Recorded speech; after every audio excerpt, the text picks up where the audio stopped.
सुप्रभात। आज मैं इस कालांश में वर्ग दशम के अपने छात्रों का स्वागत करता हूं। आज मैं आप लोगों के सामने एक टॉपिक, एक पाठ्य बिंदु व्याकरण का लेकर उपस्थित हूं।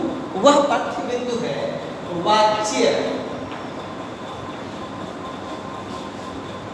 अब आप कहेंगे कि ये वाच्य क्या है? तो वाच्य का शाब्दिक अर्थ होता है कथन शैली, कहने का स्टाइल। वक्ता भिन्न भिन्न तरीके से अपने भावों को व्यक्त करता है। तो व्याकरण में यह कथन शैली वाच्य के नाम से जानी जाती है। तो ये वाच्य कितने होते हैं? 3 होते हैं। कर्तृवाच्य, कर्मवाच्य और भाववाच्य।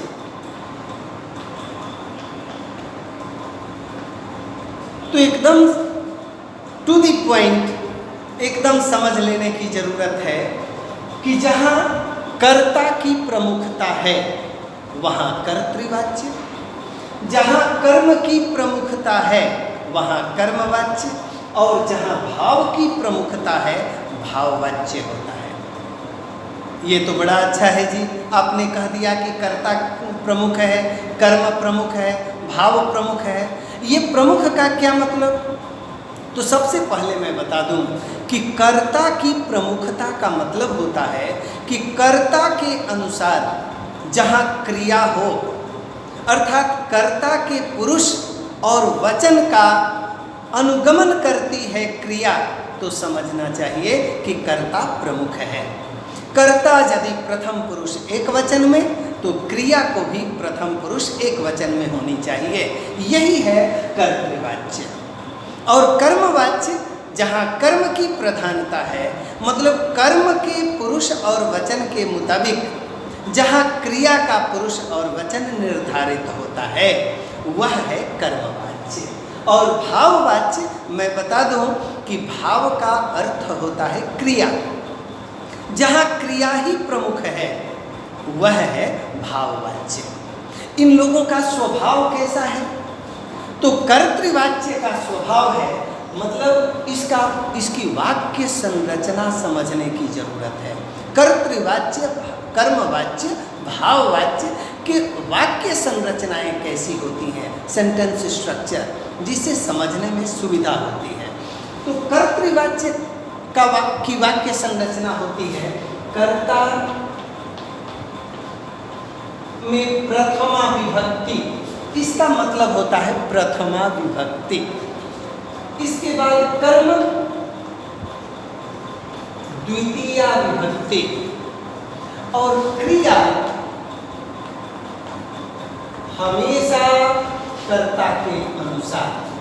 कर्ता के अनुसार कहने का मतलब है कि कर्ता के पुरुष और वचन के मुताबिक क्रिया का पुरुष और वचन निर्धारित होता है।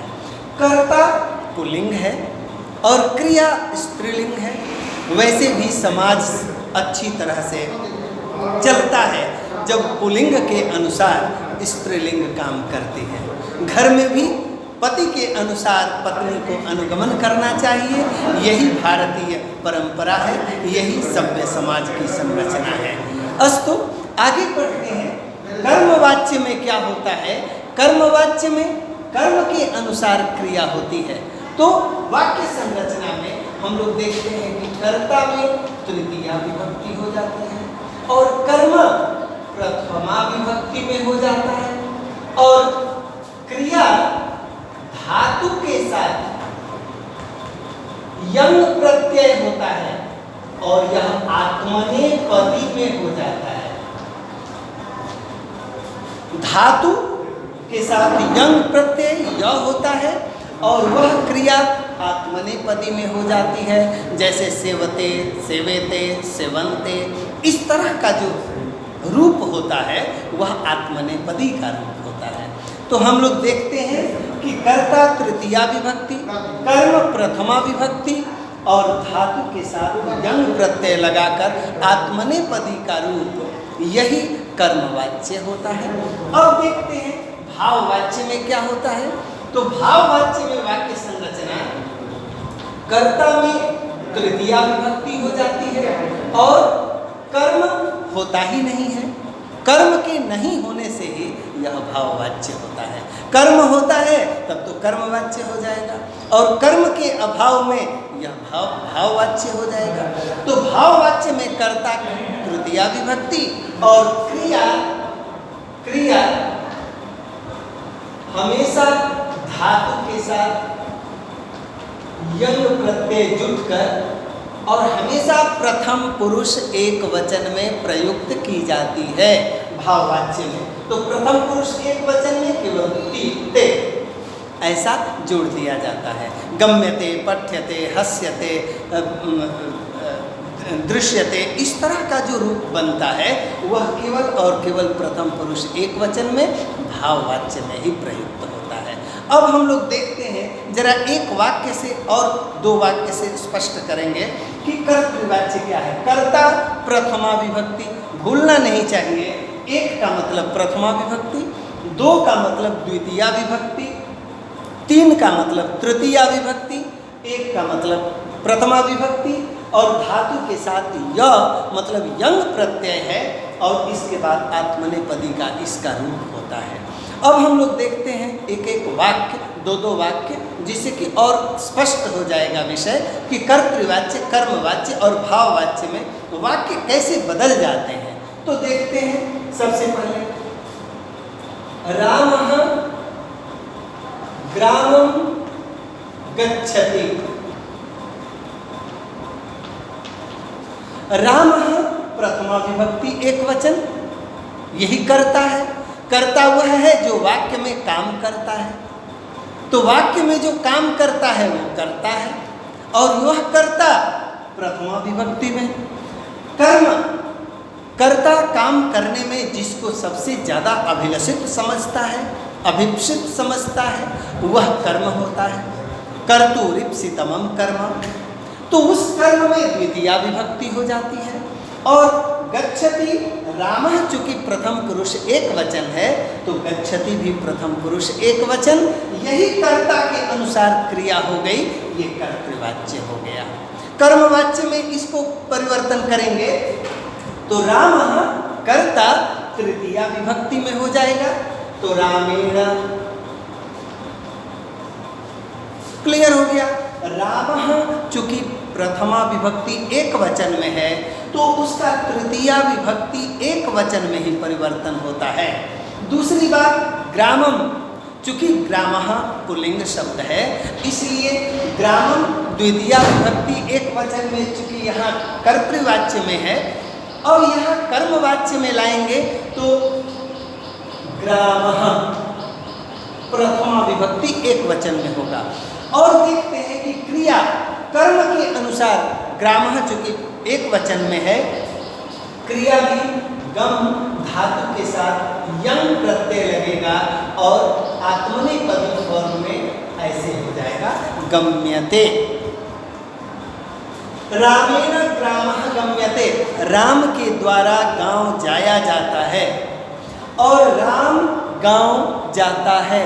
भाव एक ही है, कहने के ढंग अलग अलग हो गए, यही वाच्य है। अब हम लोग भाववाच्य देखते हैं। ते हसन्ति, ते हसन्ति, वे सब हंसते हैं। ते प्रथम पुरुष बहुवचन, हसन्ति भी प्रथम पुरुष बहुवचन, हसति, हसतः, हसन्ति। अब ते को, कर्ता को तृतीया विभक्ति में बदलेंगे तो तैः, सह तौ ते, तम तौ तान, तेन ताभ्याम तैः। तो ये तैः और हस धातु के साथ यंग प्रत्यय होकर हमेशा प्रथम पुरुष एक वचन में जहाँ क्रिया होती है वही भाववाच्य होता है। तो तैः हस्यते, यह भाववाच्य का वाक्य हो जाता है। अब मेरे प्रिय छात्रों, एक बात ध्यान देने योग्य है कि जब भी वाच्य परिवर्तन करते हैं हम लोग, तो दो तरह के परिवर्तन महत्वपूर्ण होते हैं। दो तरह के परिवर्तन में सबसे पहला कि प्रथमा विभक्ति, द्वितीया विभक्ति, तृतीया विभक्ति तक का ज्ञान बहुत आवश्यक है। हर शब्द के, वो संज्ञा शब्द हो या सर्वनाम पद, उन सभी पदों की प्रथमा, द्वितीया और तृतीया विभक्ति का रूप हमें अच्छी तरह से ज्ञात होना चाहिए। और दूसरा कि कैसे धातु के साथ यंग प्रत्यय होता है और यंग प्रत्यय होकर कैसे आत्मनेपदी के रूप में सेवते, सेवेते, सेवंते के रूप में वह क्रियाएं बन जाती हैं। बस यही दो रूप यदि बढ़िया से हम लोग समझ जाते हैं तो वाच्य हमारे लिए अत्यंत आसान हो जाता है। इसको हम लोग अच्छी तरह से समझेंगे, जानेंगे और विशेष अगले कालांश में हम लोग वाच्य के उन कठिन स्थलों को देखेंगे जहाँ परिवर्तन के समय में, वाच्य परिवर्तन के समय में कठिनाई होती है। ठीक है, धन्यवाद।